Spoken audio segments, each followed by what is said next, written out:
Brothers and sisters, can you hear me? We've heard from the politicians, and we need their support. We need one guy in Albany to get off his high horse and end this right now. But in the end, it's you who are going to end this. We're at the bargaining table. I've been there from day one. I was at the PEB, I testified. But the only reason we've come this far is you. You are the bargaining table. You are the negotiators. We feel you with us every time we meet with the liars from MTA. And I just want to give a shout out to my brothers from Metro North up here up front.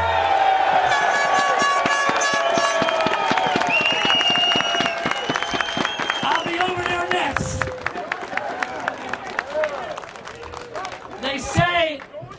They say that the definition of insanity is doing the same thing over and over again and expecting different results.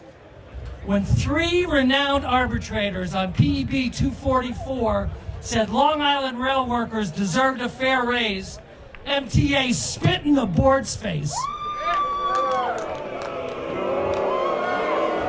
When 3 different arbitrators on PEB 245 said the same thing, MTA once again put on its blindfolders and stamped its feet no. It is time for MTA to face reality after 4 years of doing the same thing but expecting different results. No matter how many times MTA says never, the result will not change. We will get a fair contract. We will get PEB 245.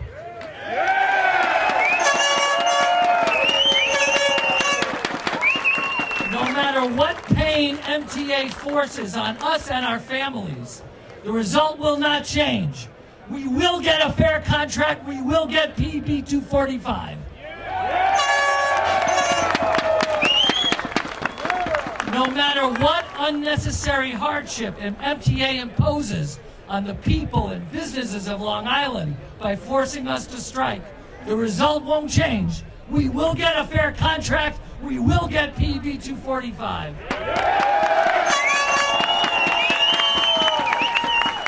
PEB 245's recommendation of 2.5% a year in net wages is a fair compromise. It is not shooting out the lights.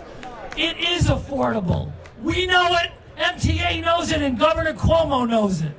The only ones who don't seem to know it are the anti-union editorialists of the New York press.